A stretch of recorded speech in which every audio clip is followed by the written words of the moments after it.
રાજકોટ જિલ્લાના જેતપુર તાલુકાના પ્રેમગઢ ગામને 100 વર્ષ પૂર્ણ થતા ગામમાં એક શતાબ્દી મહોત્સવ સાથે ભાગવત કથાનું ભવ્ય આયોજન કરવામાં આવ્યું છે। આ શતાબ્દી મહોત્સવમાં રાજકોટ લોકસભાના ભાજપના ઉમેદવાર પરસોત્તમ રૂપાલાએ હાજરી આપી હતી। રાજકોટ જિલ્લાના જેતપુર તાલુકાના પ્રેમગઢ ગામને 100 વર્ષ પૂર્ણ થતા ગામમાં એક શતાબ્દી મહોત્સવ સાથે ભાગવત કથાનું ભવ્ય આયોજન કરવામાં આવ્યું છે। શતાબ્દી મહોત્સવમાં રાજકોટ લોકસભા ભાજપના ઉમેદવાર પરસોત્તમ રૂપાલાએ હાજરી આપી હતી। સાથે જ પરસોત્તમ રૂપાલા પ્રેમગઢ ગામથી નીકળી રાજકોટ તરફ જતા સમયે પરસોત્તમ રૂપાલાએ જેતપુર શહેરના ધારેશ્વર પાસે આવેલા ક્ષત્રિય કાઠી સમાજના સૂર્ય મંદિરે દર્શન કર્યા હતા। સૂર્ય દાદાના મંદિરના દર્શન અને આશીર્વાદનો અવસર આપ્યો। કાઠી સમાજ આજે સૂર્ય ઉપાસનાનો મોટો પર્વ છે। સાથે પરસોત્તમ રૂપાલાને ભાજપમાં ચાલતા વિવાદ બાબતે પૂછતા રૂપાલાએ કહ્યું હોય રહેવા દ્યો, કઈ વિવાદ બાબતે બોલવાનું ટાળ્યું હતું। સાથે જ જેતપુર કાઠી સમાજે પરસોત્તમ રૂપાલાનું ઢોલ નગારા અને ફુલહારથી સ્વાગત કર્યું।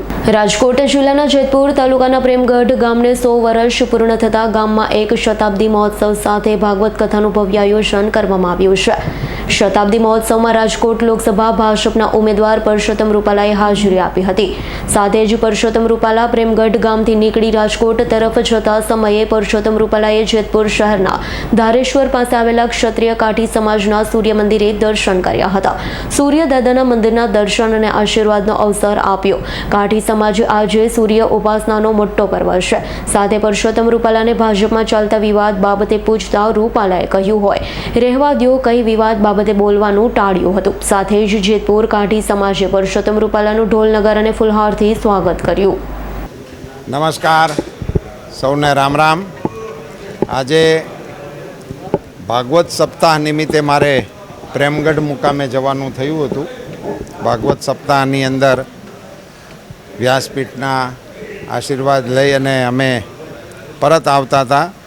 કાઠી સમાજના આગેવાનોએ, ખાસ કરીને અમારા વલ્કુભાઈ અને કનુભાઈએ, આજે સૂર્ય ઉપાસનાનો સમાજનો ખૂબ મોટો પર્વ હોય છે।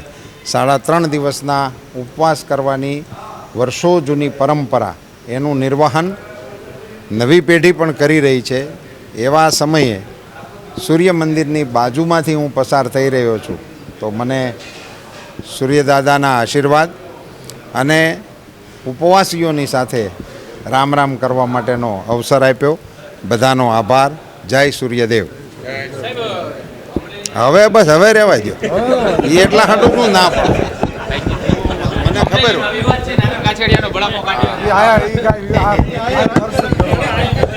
સુરેશ ભાલિયાનો રિપોર્ટ, S9 ન્યૂઝ, જેતપુર। અમારી તમામ માહિતીથી અપડેટ રહેવા માટે જોડાયેલા રહો S9 ન્યૂઝ સાથે।